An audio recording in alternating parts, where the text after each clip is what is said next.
Signal gasoline. Let every traffic signal remind you, you do go farther with Signal gasoline. Yes, you do go farther with Signal.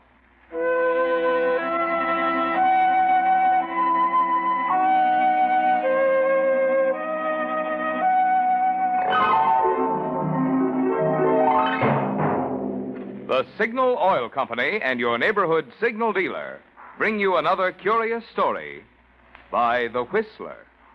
Tonight, Murder is Blind.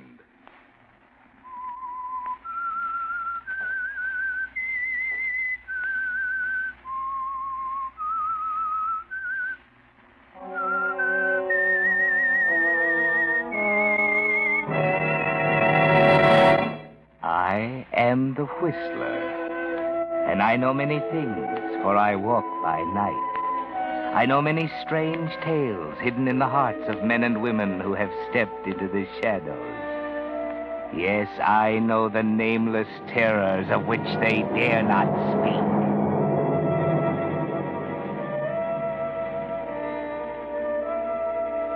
Most people are blind. Yes, they're blind to the shortcomings of someone close to them, someone, sometimes, to their own. That was the way with the three women who lived in the old Hopkins house on the hill. Three very different women, but all of them blind to the characters of the others. There was Lorna Hopkins, mistress of the house, warm, sincere Lorna, happy in her coming marriage to Gregory. There was Patsy Hopkins, Lorna's cousin, whose only happiness is in herself, her youth, her loveliness.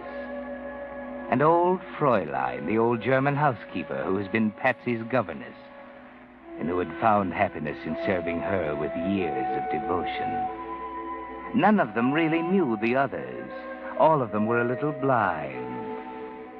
That is, until it happened. It started the night Patsy was helping Lorna with her hair. There.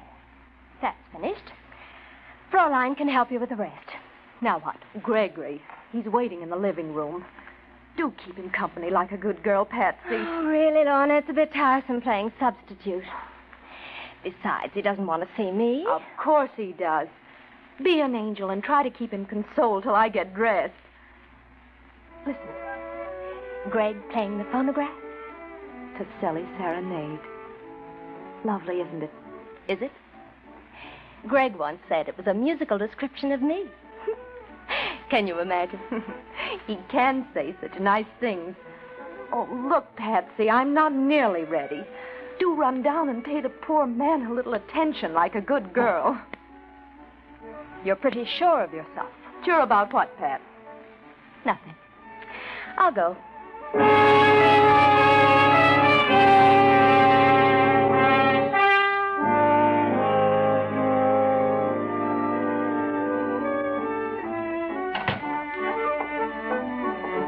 Hello, Patsy. Oh, don't get up, Greg. Lorna's still dressing. In the meantime, I'm supposed to entertain you. You always have. Thanks. You're leaving for New York soon, aren't you? Yeah, in a few days. Mother wants me to handle some of her affairs. I'll be back after a while. For Lorna? Of course. We expect to be married in Mother's home, you know. After that, the honeymoon. Someplace in the North Woods. Someplace where we can be together, far away from everybody. What a picture. How beautifully sentimental. Do you know, my dear, you're beginning to tire me dreadfully. I've suspected that before. What's the matter with us, Patsy? Is there something the matter? We used to get along together so well. Lately, we don't seem to understand each other at all. Shall we talk about something else? No. Something's come between us.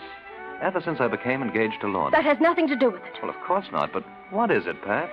What's going on, anyway? Nothing, I tell you. Oh, for heaven's sake, stop that thing. Take that sickening record off. Well, sure, Pats. I always thought you liked it. Turn it off! Greg. Yes? I want you to do something for me. Sure. Anything. I want you to go back to New York. Well, but I am, Pats. I'm leaving toward the end of the month. I mean now. Today. Today? Yes. Well, what's the matter, Patsy? Don't you even like me anymore? Like you? Oh, why, you fool, I love you. What? From the first day we met. Haven't you seen it? This is incredible. You can't mean this. I never meant anything more in my life. I know I'm shameless, Greg, but I can't help it. Greg. What about Lorna? Oh, Lorna will never make you happy, never. She's good and sweet and kind, but goodness and sweetness can be tiresome. Yes, and kindness, too. I know Lorna, Greg, and I know you. In a year, you'd grow to hate her. Please, Pets, please, you mustn't say these things. But it's true. I've got to say these things. Don't you see, my darling, I'm thinking of your happiness. Yes, and Lorna's, too. And you? And of mine. I have the right to think of mine, haven't I, Greg? We needn't hurt Lorna too much. You'd go away, go back to New York, and after a while, 6 months, I'd come to you. And, Lorna? She would have forgiven me? When she saw we were happy, what else could she do? Oh, Patsy, I'm trying hard to believe that you can't mean all this. Oh, but I do. I love you, Greg. I love you so much that you must know it, feel it. Then I'm sorry for you. I can't tell you how sorry. It's Lorna. There can't be anyone else. There never will be. Oh, but you don't love her. You can't love her. You love me. You do. I know you do. Oh, Greg, my Stop it. darling. Do you think for a minute I'd give up Lorna for you? Oh, Greg. She doesn't deserve this kind of deal from you, Patsy. She's taken you into our home. For years, she's cared for you like a sister. Why? Oh, it's cheap. Oh, don't, please. Put your arms around me. Greg, I'm right. I know I'm right. You slapped me.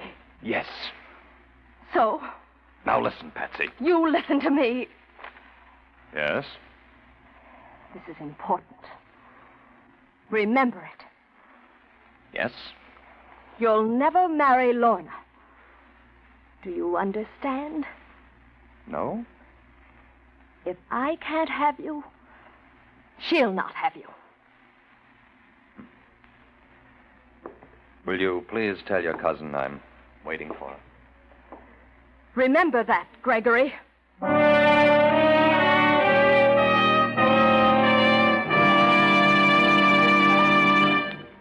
Conundrums. We've all played the old game in which someone describes a thing and you guess what it is.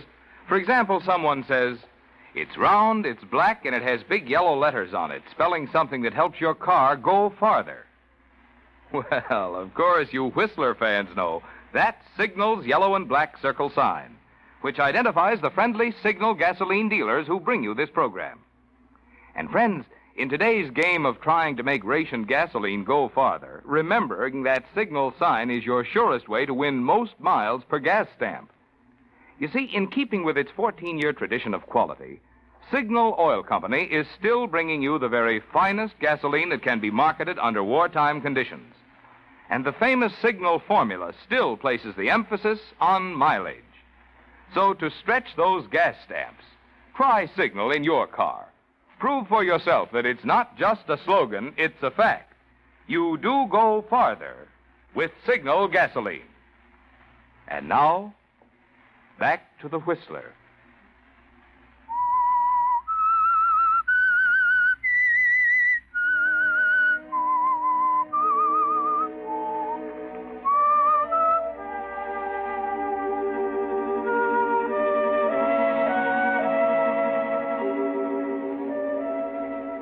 Well, Patsy, you never dreamed that Gregory would be difficult, that he would reject your love, did you? You were sure that he would fall just as all the other men in your life had fallen. But that's the way things go, Patsy. The one you really want is always the one who doesn't respond. And now as you lie in your lonely room, your thoughts aren't very pleasant, are they? You are sleeping, Miss Patricia? No, Fräulein. Come in if you wish. I've come to see what it is that's making my little girl unhappy. There is something, isn't there, yes? Unhappy? Why do you think that, Fräulein? Fräulein can always tell. What is it, my baby? Nothing. You're imagining things. So? You are so much like your mother. 1 minute laughing and gay, her eyes shining, and the next, poof, when she becomes sad. Was she really very pretty? Pretty and clever. And sometimes unhappy like you. Often she thought your papa didn't love her. She only knew, really knew, when it was almost too late. When she was dying? Yes. Then your papa almost went crazy. He hadn't paid attention to her headaches. He thought she was pretending them to get sympathy. But later on, when she became blind... Poor mother. Brain tumor must be a horrible thing. She didn't suffer too greatly. Headaches, yes. And her eyes became so big, so staring. The pupils so dilated. And Father? He went all to pieces. Cried just like a little boy. Your mama died happy. For toward the end, she knew how much he really loved her. He really did love her. Till the day he died.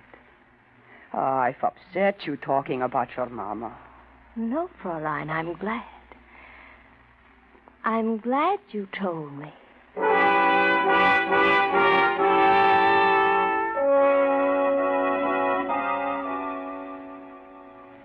What's in your mind now, Patsy? Why do you leave your bed, go to the dressing table, and stare deeply, searchingly into its mirror? Your eyes slowly widen, and you shudder a little bit. After a while, you return to your bed, and your eyes hold a curious, furtive expression, as though, Patsy, you were hiding a guilty secret. And in the days that follow... I've kept you waiting, haven't I, Greg? I'm sorry, really. Oh, forget it. Anything the matter? Nothing serious. I've been upstairs comforting Patsy. Patsy? Poor girl, she's having such a headache. I know, Greg. That's why I called you. I'd counted on seeing you, too. But Patsy has a splitting headache. We'll make it tomorrow, shall we? It's Patsy again, Greg. I'm sorry. I'll call you later.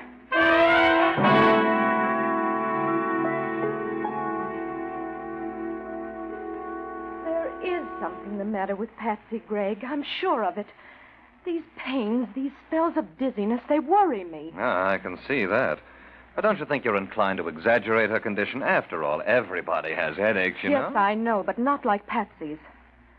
They're doing something terrible to her. She looks badly, Greg.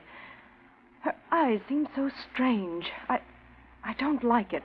This is something new, then? Her eyes, yes. But her headaches, well, she told me she's been having them for weeks. She said nothing because she didn't want to worry me. I see. These attacks, when she has one, she's practically helpless. Oh, she's so dependent on me, Greg. Yes, and always at a time when I want to take you to dinner or to the theater. That's not fair, Greg. Perhaps not, but are you being fair with me? I don't understand. I'm leaving for New York in a day or two, but that seems to make very little difference to you. Oh, that's not true. Let's not quarrel, Gregory. I'm not quarreling. All this nonsense is getting too much for me. If anything was seriously wrong with a girl... You don't think there is? Not as bad as she pretends. Frankly, I think she's putting on an act of some kind. What's that? Patsy! Miss Lorna, hurry, come quickly. What is it, Fräulein? It's Miss Patsy. She can't see. Oh, Miss Lorna, she's blind.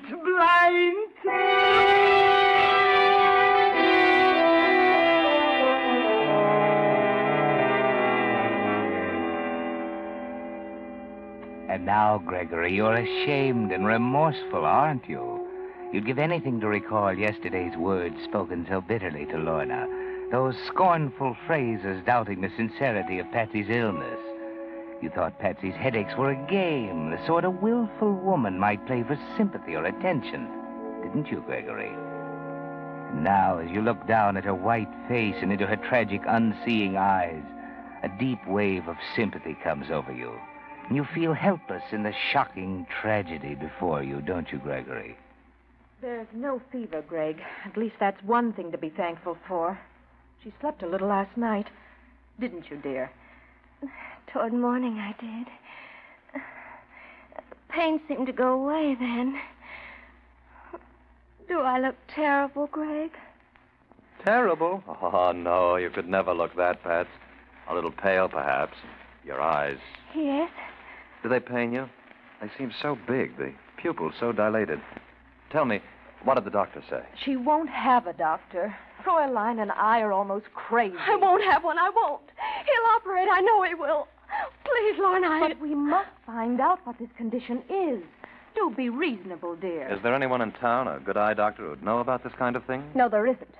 There's no one. Now, Patsy, there is one, and you know it.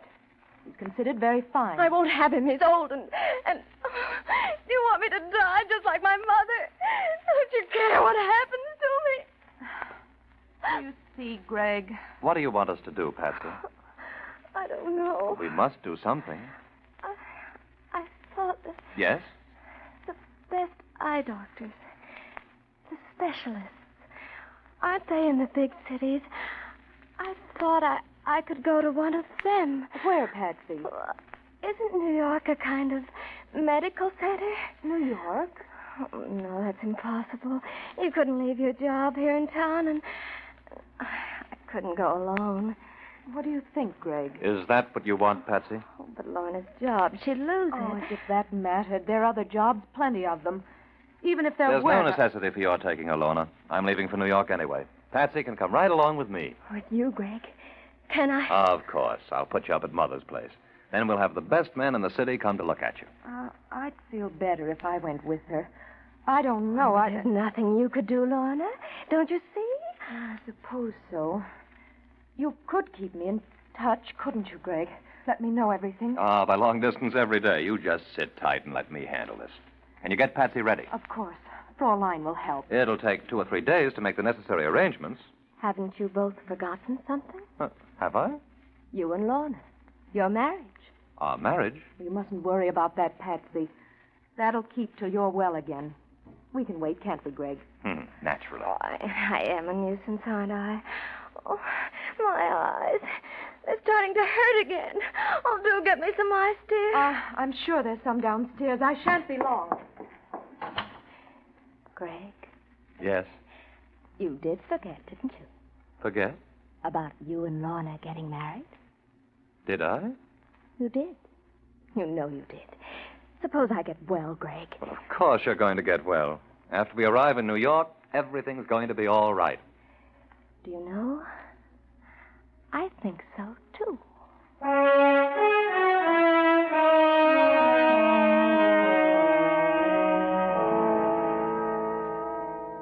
Well, Greg, perhaps you're being a little blind, too. You've forgotten Patsy's warning, haven't you? And her helplessness is a rebuke to your conscience, isn't it, Gregory? For you remember, in spite of Lorna's warnings, your indifference to Patsy's repeated headaches. And you know that if this girl dies, nothing can ever be quite the same for you and Lorna. It's imperative that Patsy regain her health not only for her own sake, but for the sake of your marriage as well. And now, after a day spent in making traveling arrangements, you return to the house with Lorna. We're home early, Lorna. Yes, I know. It's nearly 7. Patsy doesn't expect us back for a couple of hours yet. Must be very quiet. Think she's sleeping? I hope so. She promised me she'd try. After a while, I'll go up and peek in at her. Oh, dear, I would forget. I meant to bring Fräulein something from the corner drugstore. Oh, want me to go for you? No, I'll go. I know what she wants. You stay here. I'll only be a few minutes. Mind turning out the lights? Just leave that small one on over by the phonograph. That'll be enough. I'm going to sit over here in the dark and relax. All right? Fine. Hurry back.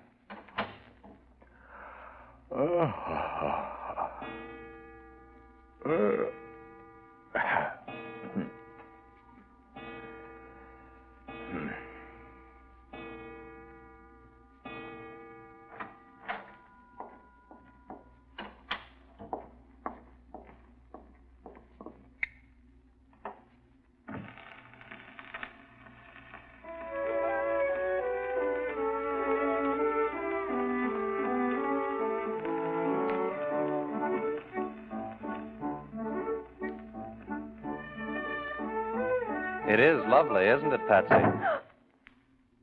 Play it through. It's a bit late to stop now. Greg, Yes, gullible Greg. Simple, trusting Gregory.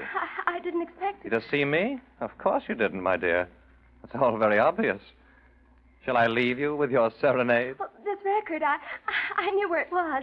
I know where everything is. I've lived here so long. Of course. Oh, it's not what you think, Greg. I don't have to see to find my way around. Stop it, Patsy. Oh, listen to me, Greg. You're not blind. You never were. Well? What are you going to do? That's better. Now, will you be good enough to tell me what it was all about? You. Flattering.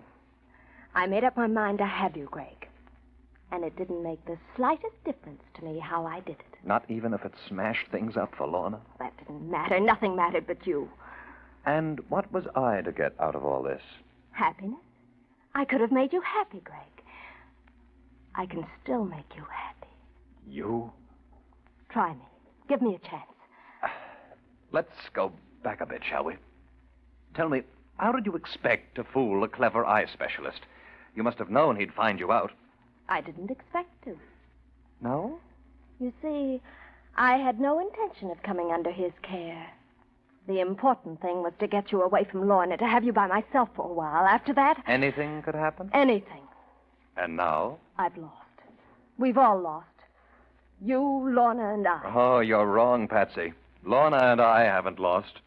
You see, tomorrow, we'll be married. Tomorrow? If she'll have me then.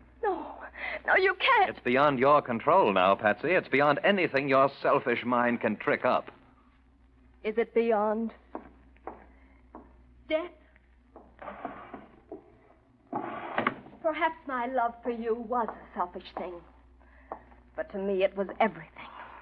Don't you understand, Greg? Nothing will be gained by shooting me, Patsy. If I can't have you, nobody else shall. Remember when I told you that? Don't, for all our sakes. Patsy, what are you doing? Patsy! Greg! Greg! Ah!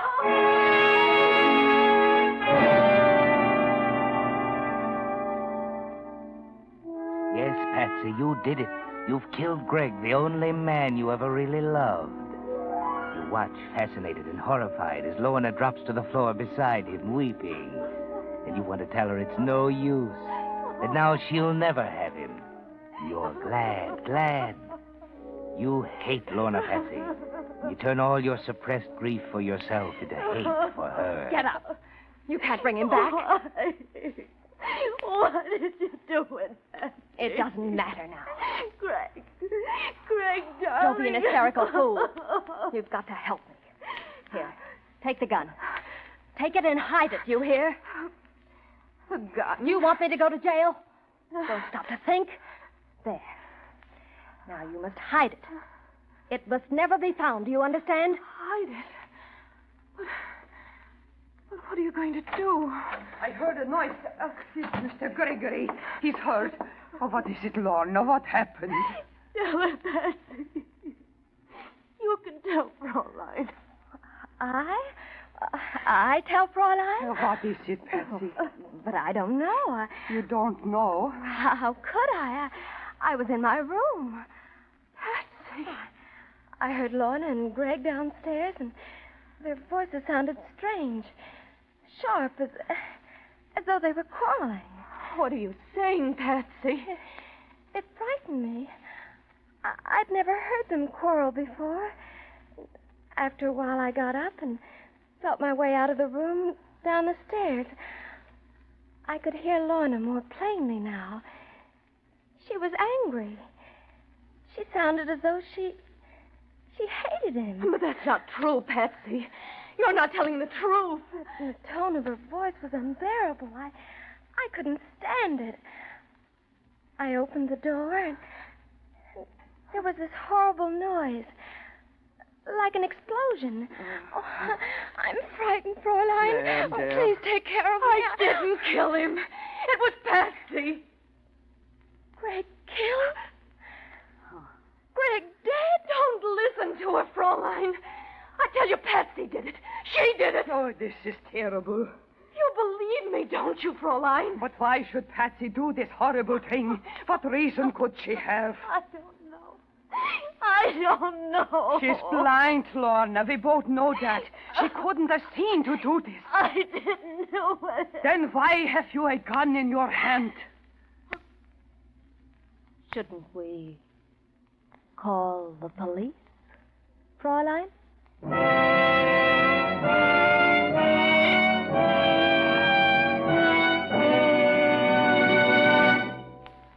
The Whistler will return in just a moment with the strange ending of tonight's story. Meantime, with reconversion beginning, the time is drawing closer when you'll be able to buy those new things you've been wanting. That new home or new car or new radio. But with what? Why, with savings, of course. And there's no better way to save today than in war bonds. In war bonds, your money is not only drawing good interest, but it's telling those brave guys who are fighting and dying out in the Pacific that you're still back of them. So stay in the fight, stay on the job, keep supporting all the home front activities. Save waste fat, save paper, take care of your tires.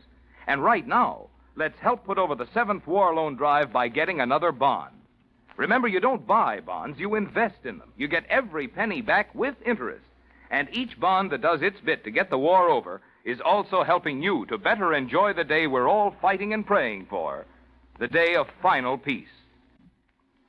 And now, back to the Whistler.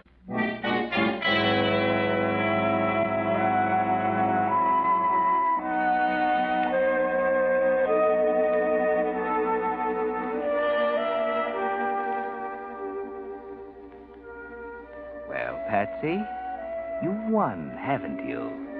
Not only have you killed Greg, but you're having your revenge on Lorna for taking him away from you. She's going to jail for murder, isn't she, Patsy?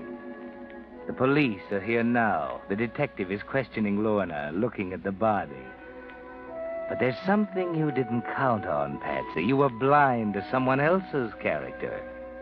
Fräulein. She stood by you all these years. But murder is something else. And suddenly you see her come back into the room and walk over to the detective. And she's holding something in her hand that freezes you with horror. Fräulein! Yes, Miss Patsy, I found it. I saw it hidden in your dresser a few days ago.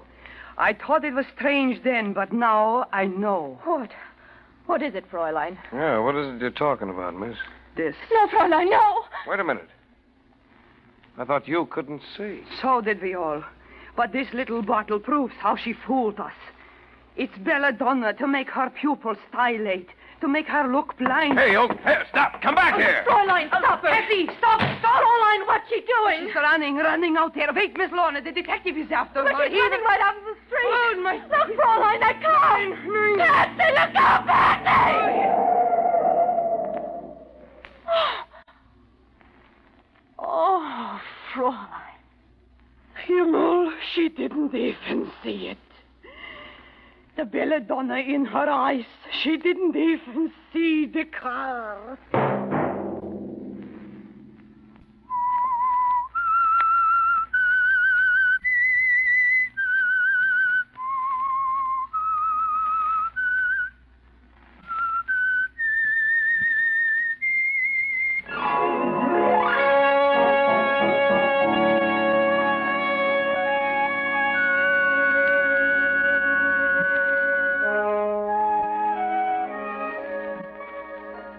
Next Monday at 9 o'clock, The Whistler will bring you another strange tale. The Whistler is broadcast for your entertainment by the marketers of Signal gasoline and motor oil and fine quality automotive accessories, and by your neighborhood Signal dealer. This program, directed by George W. Allen, with tonight's story by Louis Estes, music by Wilbur Hatch, is transmitted to our troops overseas by the Armed Forces Radio Service. This is Marvin Miller speaking, and suggesting that you let every traffic signal remind you that you do go farther with Signal gasoline. Yes, you do go farther with Signal. This is CBS, the Columbia Broadcasting System. KNX, Columbia Square, Los Angeles.